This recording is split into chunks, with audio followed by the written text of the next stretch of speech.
Meditações alquímicas. A fuga de Atalanta. Emblema número 4 de Secrets Naturae. Una o irmão com a irmã e ofereça-lhes o cálice do amor. Não haveria agora no mundo tão grande propagação de homens se a irmã não tivesse sido dada como esposa ao irmão desde o início. Portanto, una de bom grado os dois, de ambos os pais gerados, para que sejam mulher e homem no leito. Ofereça-lhes taças de filotésia com licor nectarífero a ambos, e o amor gerará a esperança da prole.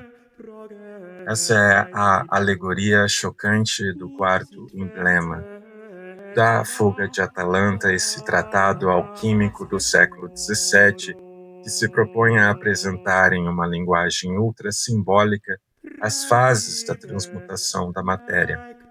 Neste canal, eu estou usando o meu inconsciente para refletir e meditar sobre cada emblema de Atalanta Fugens, mas, confesso, sem saber exatamente onde isso vai dar. Agora chegamos em uma esquina moral. Maier, no seu discurso, reconhece a agressividade do tema do incesto e alerta que isso é unicamente alegórico. Como médico do imperador, Michael Maier sabia dos riscos da união carnal entre familiares, dos riscos que isso poderia causar na prole humana, no sentido de haver uma semente frágil e atrofiada, o que no trabalho alquímico deve a todo custo ser evitado. Mas aqui não se fala de uma união física entre parentes. A união entre irmão ou irmã, mãe e filho, pai e filha é recorrente nos textos alquímicos. Os alquimistas eram encorajados, por exemplo, a trabalhar com sua soror mística, sua irmã mística.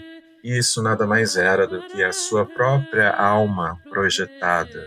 A alma é feminina, ela paira sobre o espírito, oferecendo sentido, significação para a objetividade e racionalidade do espírito.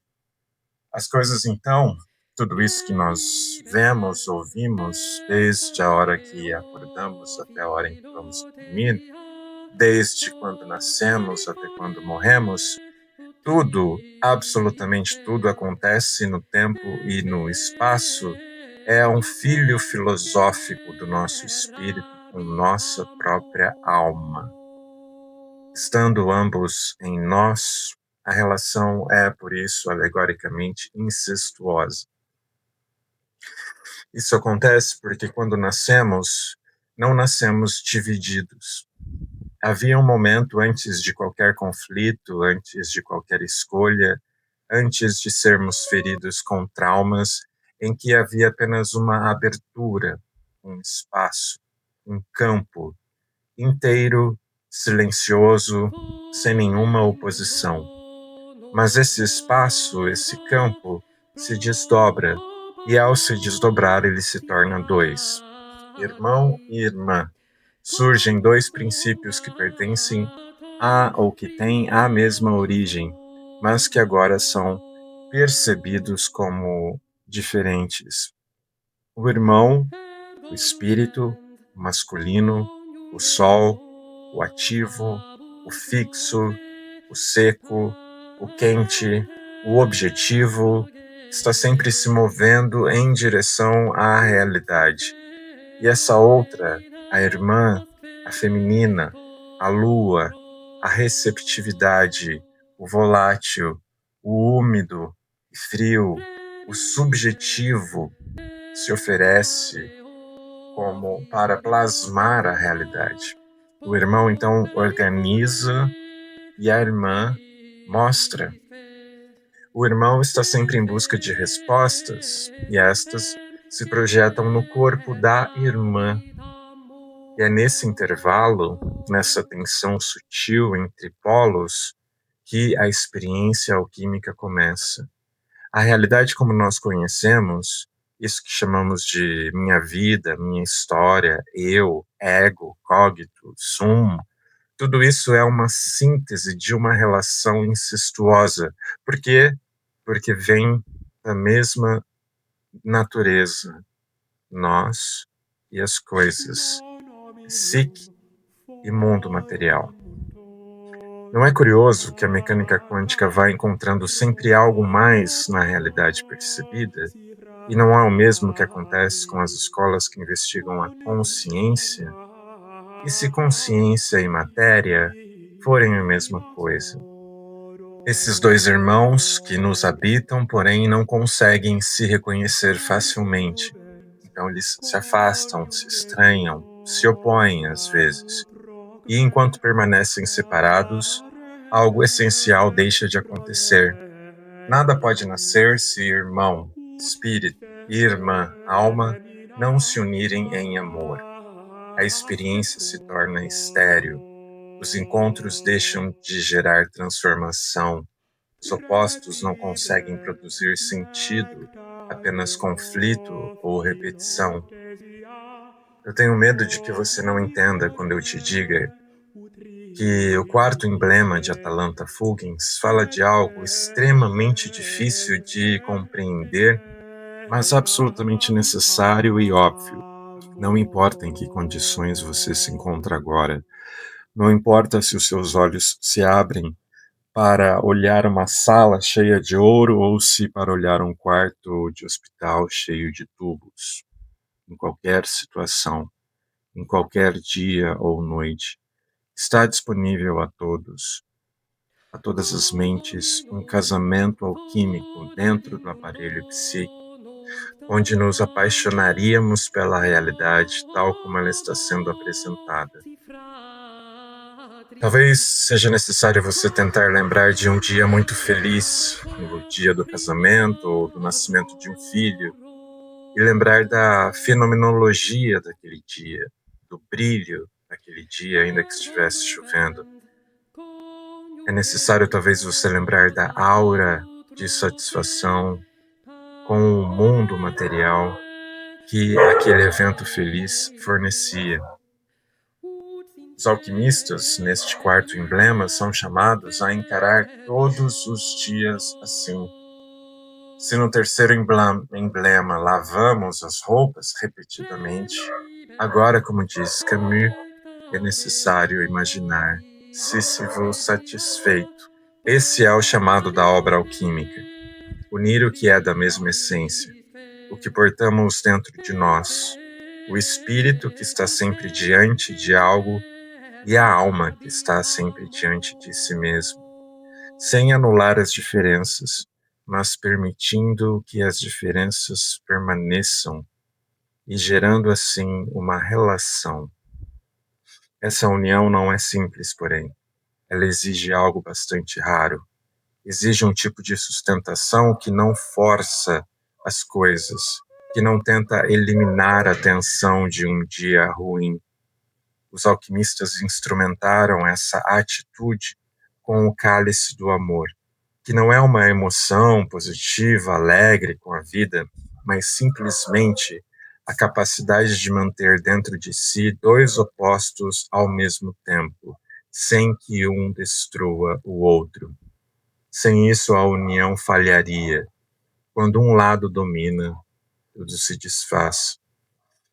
Oferecemos o cálice do amor àquilo que se nos apresenta e algo começa a acontecer. É o amor fati de Nietzsche. Os opostos começam a se aproximar e as fronteiras entre o que é visto como positivo e negativo vão ficando mais porosas. E o controle que tentamos ter sobre a realidade se suaviza. E há um momento quase imperceptível em que aquilo que estava separado começa a se relacionar. É algo como uma leve embriaguez que as filhas de Ló causaram no pai para afrouxar as estruturas que impediam a relação de ser consumada e a prole de ser obtida. As estruturas rígidas da separação entre sujeito e objeto, o que era impensável, se torna possível e cedem. Como diz a tábua esmeraldina, tu penetrarás qualquer coisa sólida e atravessarás qualquer coisa sutil. Quando passamos a encarar a realidade dessa forma, sustentando a estranheza das semelhanças, algo novo emerge. Não é mais o irmão, o espírito, não é mais somente a irmã, a alma. Também não é algo completamente estranho a um ao outro. É um terceiro, é o filho dos filósofos. Um sentido que não existia antes, uma nova forma de ver as coisas que não estava nem no espírito nem na alma, mas que depois de sustentada a atenção entre ambos, aparece aqui e oferece uma nova organização do que somos, um novo nascimento, o nascimento da prole, do fruto, o nascimento daquilo que Jung chamou de função transcendente, a transformação. A compreensão das coisas nasce, emerge da própria experiência direta, mas uma compreensão viva e poderosa que considera não somente o que se vê, mas também o oposto do que se vê. Esse nascimento é delicado, ele pode não se sustentar, pode se perder antes de ganhar forma, pode ser interrompido por pressa, por medo, por rigidez. Nem toda união gera vida e nem todo encontro produz algo real. É preciso cuidado e lembremos-nos da lavadeira do terceiro emblema. É preciso continuidade, sustentar o processo até que aquilo que começou se torne algo que possa permanecer e ser então nutrido pela terra. Quando isso acontece, algo em nós muda profundamente. Muda na própria percepção que temos das coisas.